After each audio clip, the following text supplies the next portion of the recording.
ಸ್ನೇಹಿತರೆ, ಮೀಡಿಯಾ ಮಾಸ್ಟರ್ಸ್ಗೆ ಸ್ವಾಗತ ಸುಸ್ವಾಗತ.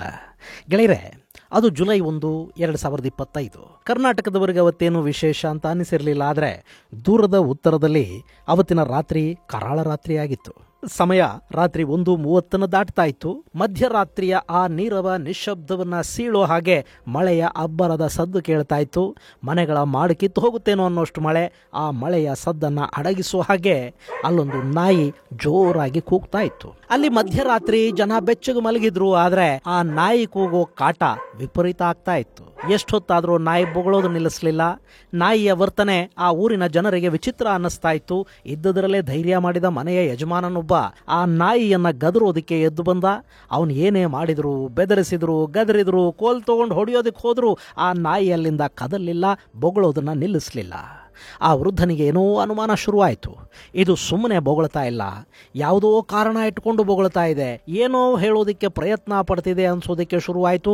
ತಕ್ಷಣ ಇಡೀ ಊರನ್ನ ಎಬ್ಬಿಸೋದಕ್ಕೆ ನಿಂತ.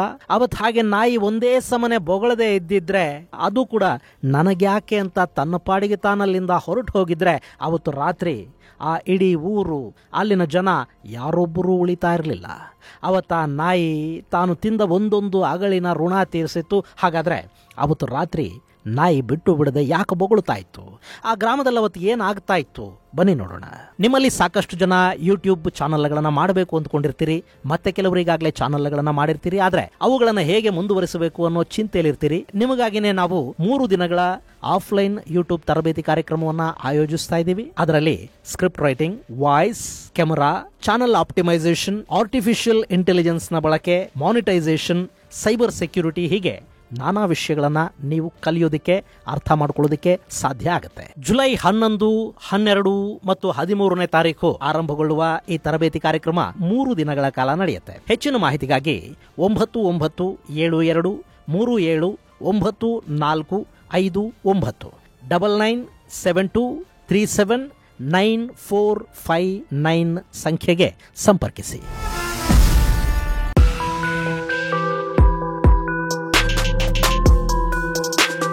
ಗೆಳೆಯರೆ, ಮನುಷ್ಯರಿಗೆ ಗೊತ್ತಾಗದ್ದು ಪ್ರಾಣಿಗಳಿಗೆ ಗೊತ್ತಾಗುತ್ತೆ ಅಂತಾರೆ. ಹಾಗೇನಿಲ್ಲ. ಪ್ರಕೃತಿ ಮನುಷ್ಯನಿಗೂ, ಪ್ರಾಣಿಗಳಿಗೂ, ಪಕ್ಷಿಗಳಿಗೂ ಎಲ್ಲರಿಗೂ ಒಂದೇ ಥರದ ಸೂಚನೆಯನ್ನು ಕೊಡುತ್ತೆ. ಪ್ರಾಣಿಗಳಿನ್ನೂ ಪ್ರಕೃತಿ ಜೊತೆ ಬದುಕ್ತಾ ಇವೆ. ಹೀಗಾಗಿ ಆ ಸೂಚನೆ ಏನು ಅನ್ನೋದಕ್ಕೆ ಅರ್ಥ ಆಗುತ್ತೆ.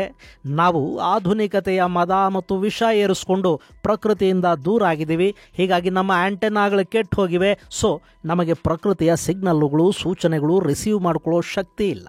ಗೆಳೆಯರೆ, ಅದು ಹಿಮಾಚಲ ಪ್ರದೇಶದ ಮಂಡಿ ಅನ್ನೋ ಜಿಲ್ಲೆಯಲ್ಲಿನ ಸ್ಯಾತಿ ಅನ್ನೋ ಪುಟ್ಟ ಗ್ರಾಮ. ಆ ಊರಲ್ಲಿರೋದು ಕೇವಲ 19 ಮನೆಗಳು ಮಾತ್ರ. ಅವತ್ತು ಜುಲೈ 1ನೇ ತಾರೀಕು ರಾತ್ರಿ ಅಲ್ಲಿ ಜೋರು ಮಳೆ ಶುರುವಾಯಿತು. ಇದು ಯಾವುದು ಅವರಿಗೆ ಹೊಸ್ತೇನಲ್ಲ. ಮಳೆಗಾಲ ಬಂತು ಅಂದ್ರೆ ಮಳೆ ಬರುತ್ತೆ. ಹಿಮ ಬೀಳೋ ಸಮಯದಲ್ಲಿ ಆ ಇಡೀ ಊರು ಹಿಮಾಚ್ಛಾದಿತಗೊಂಡು ಬೆಳ್ಳಗೆ ಹಾಲಲ್ಲಿ ತೇಲ್ತಾ ಇರೋ ಹಾಗೆ ಕಾಣುತ್ತೆ. ನಮಗೆ ದೂರಗಳಿಂದ, ಅದರಲ್ಲೂ ಬಯಲುಸೀಮೆಯಿಂದ ಹೋಗಿ ನೋಡೋರಿಗೆ ಅದನ್ನ ಕಣ್ಣು ತುಂಬಿಕೊಳ್ಳೋದೇ ಒಂದು ಆನಂದ. ಆದ್ರೆ ಅಲ್ಲೇ ಇರೋ ಜನಕ್ಕೆ ಸಾಕಷ್ಟು ಸಮಸ್ಯೆಗಳಿಗೆ, ಕಿರಿಕಿರಿಗೆ ಕಾರಣ ಆಗೋ ವಿಷಯ. ಇನ್ನು ಮೊನ್ನೆ ಕೂಡ ಮಳೆ ಶುರುವಾಗಿತ್ತು. ಜನ ಊಟ ಮಾಡಿ ದೀಪಗಳನ್ನು ಆರಿಸಿ ಬೆಚ್ಚಗೆ ಹೊದ್ದು ಮಲಗಿದ್ರು. ಸಮಯ ಅರ್ಧರಾತ್ರಿ ದಾಟಿತ್ತು. ಒಳ್ಳೆ ಮಳೆ. ಆಗಲೇ ಅಲ್ಲಿ ನಾಯಿಯ ಜೋರಾದ ಕೂಗು ಶುರುವಾಗಿತ್ತು.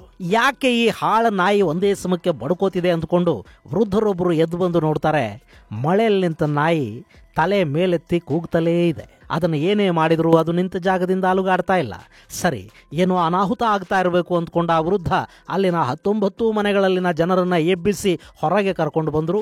ಇನ್ನು ತಡ ಮಾಡಬೇಡಿ, ಮಳೆಯಿಂದ ಕಾಪಾಡ್ಕೊಳ್ಳೋದಕ್ಕೆ ಎಷ್ಟು ಬೇಕೋ ಅಷ್ಟು ವ್ಯವಸ್ಥೆಗಳನ್ನು ಮಾಡಿಕೊಂಡು ನನ್ನ ಜೊತೆ ಬಂದು ಬಿಡಿ ಅಂತ ಆ ವೃದ್ಧರು ಹೇಳಿದ್ರು. ಅವರೆಲ್ಲ ಅಲ್ಲೇ ಪಕ್ಕದಲ್ಲಿದ್ದ ಎತ್ತರದ ಗುಡ್ಡವೊಂದನ್ನು ಏರೋದಕ್ಕೆ ಶುರು ಮಾಡಿದ್ರು. ಹಾಗವರು ಇನ್ನೂ ಸ್ವಲ್ಪ ಮೇಲಕ್ಕೆ ಕೂಡ ಹೋಗಿರಲಿಲ್ಲ. ಅವರ ಕಣ್ಣಿಗೊಂದು ಭಯಾನಕ ದೃಶ್ಯ ಕಾಣಿಸ್ತು. ಅವರು ನೋಡ್ತಿರುವಾಗಲೇ ಬೆಟ್ಟದ ಮೇಲಿಂದ ಹರಿದು ಬಂದ ನೀರು ಆ ಇಡೀ ಕಣಿವೆಯನ್ನ ಮುಳುಗಿಸಿ ಬಿಡ್ತು. ಆ ಮನೆಗಳು ಅವರ ಕಣ್ಣೆದರೆ ಕೊಚ್ಚಿ ಹೋಗೋದಕ್ಕೆ ಶುರು ಮಾಡಿದ್ವು. ನೀರು ನೀರು ನೀರು, ಎಲ್ಲಿ ನೋಡಿದ್ರು ಬರೇ ನೀರು.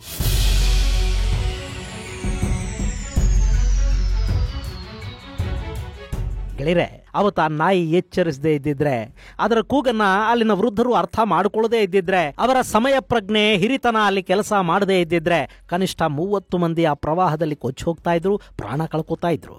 ಆ ನಾಯಿ ತನ್ನ ಅನ್ನದ ಋಣವನ್ನು ತೀರಿಸಿತ್ತು. ಅದ್ಯಾಕೋ ಗೊತ್ತಿಲ್ಲ, ಇವರ ಹಿಮಾಚಲ ಪ್ರದೇಶದಲ್ಲಿ ಫ್ಲಾಶ್ ಫ್ಲಡ್ ನ ಸಮಸ್ಯೆ ತುಂಬಾನೇ ಹೆಚ್ಚಾಗಿ ಕಾಣ್ತಾ ಇದೆ. ಸಾಮಾನ್ಯವಾಗಿ ಜೂನ್ ತಿಂಗಳ ಮಧ್ಯಭಾಗದಲ್ಲಿ ಹಿಮಾಚಲಕ್ಕೆ ಮುಂಗಾರಿನ ಆಗಮನ ಆಗುತ್ತೆ.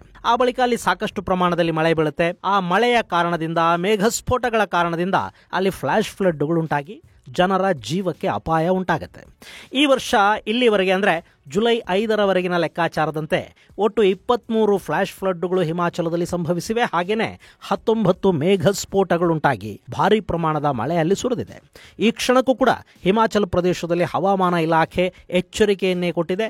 ಅಲ್ಲಿ ದೊಡ್ಡ ಪ್ರಮಾಣದ ಮಳೆ ಆಗಬಹುದು, ಮೇಘಸ್ಫೋಟ ಉಂಟಾಗಬಹುದು. ಹೀಗಾಗಿ ನದಿಯಂಚಲಿನ ಗ್ರಾಮಗಳು ಹಾಗೂ ಕಣಿವೆ ಪ್ರದೇಶದಲ್ಲಿರುವ ಜನ ಸ್ವಲ್ಪ ಎಚ್ಚರಿಕೆಯಿಂದ ಇರಬೇಕು ಅಂತ ಹವಾಮಾನ ಇಲಾಖೆ ಹೇಳಿದೆ. ಇದು ಮುಂದಾಗಬಹುದಾದ ಅನಾಹುತದ ಬಗ್ಗೆ ಕೊಡ್ತಾ ಇರೋ ಎಚ್ಚರಿಕೆ. ಗೆಳೆಯರೆ, ಜೂನ್ 20ರಿಂದ ಇಲ್ಲಿವರೆಗೆ ಹಿಮಾಚಲದಲ್ಲಿ ಮಳೆಯ ಕಾರಣದಿಂದ ಮೃತಪಟ್ಟವರ ಸಂಖ್ಯೆ 78 ದಾಟಿದೆ. ಅಲ್ಲಿನ ಹಲವು ಗ್ರಾಮಗಳು ಸಂಪೂರ್ಣವಾಗಿ ನಾಶ ಆಗಿವೆ. ಹೆದ್ದಾರಿಗಳ ಮೇಲೆ ಭೂಕುಸಿತ ಉಂಟಾಗಿದೆ. ಮಳೆಯ ಕಾರಣದಿಂದ ಅಪಘಾತಗಳುಂಟಾಗಿ ಅದರಲ್ಲಿ 28 ಮಂದಿ ಬಲಿಯಾಗಿದ್ದಾರೆ. ಸ್ಟೇಟ್ ಡಿಸಾಸ್ಟರ್ ಮ್ಯಾನೇಜ್ಮೆಂಟ್ನ ಲೆಕ್ಕಾಚಾರದ ಪ್ರಕಾರ 269ಕ್ಕೂ ಹೆಚ್ಚು ರಸ್ತೆಗಳಲ್ಲಿ ಹಾಳಾಗಿವೆ. ಇನ್ನು ಮಂಡಿ ಜಿಲ್ಲೆಯಲ್ಲಿ 17 ಮಂದಿ ಬಲಿಯಾಗಿದ್ರೆ, ಕಾಂಗ್ರಾದಲ್ಲಿ 11, ಕುಲು, ಚಂಬಾ, ಸಿಮ್ಲಾದಲ್ಲಿ ತಲಾ 3 ಮಂದಿ ಮೃತಪಟ್ಟಿದ್ದಾರೆ. ಹಾಗೇನೆ ಇನ್ನಷ್ಟು ಮಂದಿ ಕಾಣೆಯಾದವರನ್ನ ಹುಡುಕುವ ಕೆಲಸ ಕೂಡ ನಡೀತಾ ಇದೆ. ಹಾಗೆ ಮುಂದೆ ಕೂಡ 7 ಜಿಲ್ಲೆಗಳಲ್ಲಿ ಭಾರೀ ಪ್ರಮಾಣದ ಮಳೆ, ಪ್ರವಾಹ ಹಾಗೂ ಭೂಕುಸಿತಗಳುಂಟಾಗುವ ಸಾಧ್ಯತೆ ಇದೆ ಅಂತ ಹವಾಮಾನ ಇಲಾಖೆ ಅಲ್ಲಿ ಎಚ್ಚರಿಕೆಯನ್ನು ಕೊಟ್ಟಿದೆ. ಇನ್ನು ಹಿಮಾಲಯದ ತಪ್ಪಲಲ್ಲೇ ಇರುವ ಮತ್ತೊಂದು ರಾಜ್ಯ ಉತ್ತರಾಖಂಡಲ್ಲಿ ಕೂಡ ಪ್ರವಾಹ, ಫ್ಲಾಶ್ ಫ್ಲಡ್ಗಳು ಹಾಗೂ ಮೇಘಸ್ಫೋಟದಂತ ಘಟನೆಗಳು ಹೆಚ್ಚಾಗ್ತಾ ಇವೆ. ತೆಹ್ರಿ, ಉತ್ತರಕಾಶಿ, ರುದ್ರಪ್ರಯಾಗ ಹಾಗೂ ಚಮೋಲಿ ಜಿಲ್ಲೆಗಳಲ್ಲಿ ಹೆಚ್ಚಿನ ಪ್ರಮಾಣದ ಭೂಕುಸಿತ ಉಂಟಾಗ್ತಾ ಇದೆ. ಇನ್ನುಳಿದಂತೆ ಉಖಿಮಠ, ಗನ್ಸಾಲಿ, ನರೇಂದ್ರನಗರ, ದುಂಡಾ ಸೇರಿದಂತೆ ಹಲವು ಕಡೆಗಳಲ್ಲಿ ಭಾರೀ ಪ್ರಮಾಣದಲ್ಲಿ ಭೂಕುಸಿತಗಳುಂಟಾಗುವ ಬಗ್ಗೆ ಎಚ್ಚರಿಕೆಯನ್ನು ಕೊಡಲಾಗಿದೆ. ಹೀಗಾಗಿ ಉತ್ತರಾಖಂಡಲ್ಲಿ ಕೂಡ ಸರ್ಕಾರ ಸಾಕಷ್ಟು ಎಚ್ಚರಿಕೆಗಳನ್ನು ತಗೊಳ್ತಾ ಇದೆ. ಇಲ್ಲಿವರೆಗೆ ರಾಜ್ಯದಲ್ಲಿ 4 ಮೃತಪಟ್ಟಿದ್ದು, ಸಾಕಷ್ಟು ಕಡೆಗಳಲ್ಲಿ ರಸ್ತೆಗಳು ನಾಶ ಆಗಿವೆ. ಅಲ್ಲಿನ ಡಿಸಾಸ್ಟರ್ ಮ್ಯಾನೇಜ್ಮೆಂಟ್ ತಂಡ ರಸ್ತೆಗಳನ್ನು ಕ್ಲಿಯರ್ ಮಾಡುವ ದೊಡ್ಡ ಸಾಹಸವನ್ನು ಮಾಡ್ತಾ ಇದೆ. ಹಾಗೇನೆ ಅಲ್ಲಿನ ರಾಜ್ಯ ಸರ್ಕಾರ ಯಾವೊಬ್ಬ ನೌಕರ ಹಾಗೂ ಅಧಿಕಾರಿ ಕೂಡ ಮುಂದಿನ 48 ಗಂಟೆಗಳ ಕಾಲ ತಮ್ಮ ಮೊಬೈಲ್ ಫೋನ್ಗಳನ್ನು ಯಾವುದೇ ಕಾರಣಕ್ಕೂ ಸ್ವಿಚ್ ಆಫ್ ಮಾಡಬಾರದು, ಸಮಸ್ಯೆಗಳು ಬಂದ ಕೂಡಲೇ ಸ್ಪಂದಿಸಬೇಕು ಅಂತ ಕಟ್ಟಾಜ್ಞೆಯನ್ನು ಹೊರಡಿಸಿದೆ. ಗೆಳೆಯರೆ, ಮಳೆಗಾಲದಲ್ಲಿ ಈ ಉತ್ತರಾಖಂಡ್ ಹಾಗೂ ಹಿಮಾಚಲ ಪ್ರದೇಶಗಳು ಇಷ್ಟೊಂದು ಸಮಸ್ಯೆಗೆ ಗುರಿಯಾಗೋದು ಯಾಕೆ? ಈ ಪ್ರಶ್ನೆಗೆ 2 ಪ್ರಮುಖ ಉತ್ತರಗಳು ನಮಗೆ ಸಿಗುತ್ತವೆ. ಅದರಲ್ಲಿ ಒಂದು ಮೇಘಸ್ಫೋಟ, ಮತ್ತೊಂದು ಹಿಮನದಿಗಳ ಸ್ಫೋಟ. ಮೊದಲಿಗೆ ಮೇಘಸ್ಫೋಟದ ಬಗ್ಗೆ ನಾವು ನೋಡೋದಾದ್ರೆ, ಸಾಮಾನ್ಯವಾಗಿ ಸುರಿಯುವ ಮಳೆಗಿಂತ 10 ಪಟ್ಟು ಹೆಚ್ಚು ಮಳೆ ಈ ಮೇಘಸ್ಫೋಟದ ಸಂದರ್ಭದಲ್ಲಿ ಸುರಿಯುತ್ತೆ.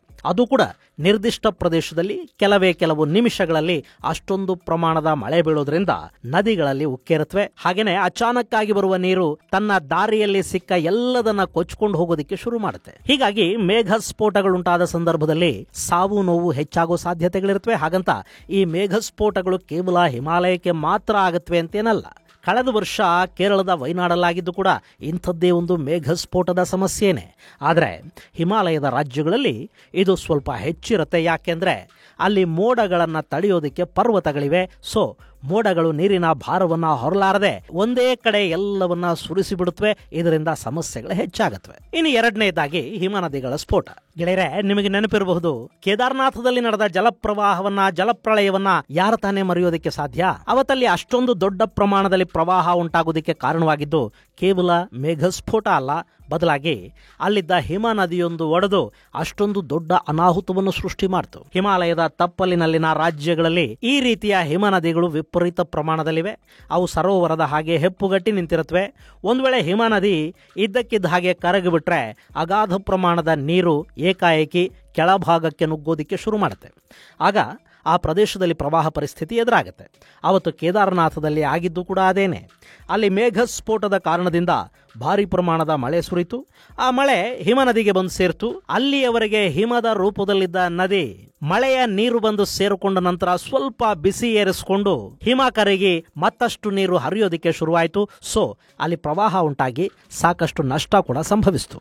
ಇಂಥ ಹಿಮ ನದಿಗಳು ಅಲ್ಲಿ ಸಾಕಷ್ಟಿವೆ. ಅದರಲ್ಲೂ ಸಿಕ್ಕಿಂನಲ್ಲಿ ಹಿಮ ನದಿಗಳು, ಹಿಮ ಸರೋವರಗಳ ಸಂಖ್ಯೆ ಹೆಚ್ಚು. ಒಮ್ಮೆ ಅವು ಒಡೆದು ಹೋದ್ರೆ ಅಲ್ಲಿ ಆಗಬಹುದಾದ ನಷ್ಟವನ್ನು ಊಹಿಸೋದಕ್ಕೆ ಕೂಡ ಕಷ್ಟ. ಕಷ್ಟ ಆಗತ್ತೆ. ಹೀಗಾಗಿನೇ ಹಿಮಾಲಯದ ತಪ್ಪಲಿನ ಯಾವುದೇ ರಾಜ್ಯದಲ್ಲಿ ಮೇಘಸ್ಫೋಟ ಅಥವಾ ಪ್ರವಾಹ ಉಂಟಾದರೆ ಅದು ತುಂಬಾನೇ ಭಯಾನಕ ಅನಿಸೋದು. ಸದ್ಯಕ್ಕೆ ಹಿಮಾಚಲ ಪ್ರದೇಶ ಕೂಡ ಅದರಿಂದ ಹೊರತಾಗಿಲ್ಲ. ಅಲ್ಲಿ ಸಾಕಷ್ಟು ಸಮಸ್ಯೆಗಳುಂಟಾಗ್ತಾ ಇವೆ. ಅದನ್ನು ಎದುರಿಸೋದಕ್ಕೆ ಸರ್ಕಾರ ಸಕಲ ಸಿದ್ಧತೆಗಳನ್ನು ಮಾಡಿಕೊಂಡು ತನ್ನೆಲ್ಲ ಪ್ರಯತ್ನವನ್ನು ಮಾಡ್ತಾ ಇದೆ. ಕೇಂದ್ರ ಕೂಡ ಒಂದಷ್ಟು ನೆರವನ್ನು ಕೊಟ್ಟಿದ್ದು ಪ್ರಾಣಹಾನಿಯನ್ನು ತಪ್ಪಿಸುವ ನಿಟ್ಟಲ್ಲಿ ಅಲ್ಲಿ ಎಲ್ಲ ಪ್ರಯತ್ನಗಳನ್ನು ಮಾಡಲಾಗ್ತಾ ಇದೆ. ಇದು ಗೆಳೆಯರೆ ಹಿಮಾಚಲ ಪ್ರದೇಶ ಹಾಗೂ ಉತ್ತರಾಖಂಡದಲ್ಲಿ ಉಂಟಾಗ್ತಾ ಇರುವ ಪ್ರವಾಹ ಮತ್ತು ಮೇಘಸ್ಫೋಟದ ಕುರಿತಾದ ಒಂದಷ್ಟು ಮಾಹಿತಿ, ಹಾಗೆ ಒಂದು ನಾಯಿ ಇಡೀ ಗ್ರಾಮವನ್ನು ಕಾಪಾಡಿದ ರೋಚಕ ಕಥನ. ಮುಂದಿನ ಸಂಚಿಕೆಯಲ್ಲಿ ಮತ್ತಷ್ಟು ವಿಶೇಷಗಳ ಜೊತೆ ಮತ್ತೆ ಭೇಟಿಯಾಗೋಣ. ಅಲ್ಲಿವರೆಗೆ ಜೈ ಹಿಂದ್, ಜೈ ಕರ್ನಾಟಕ.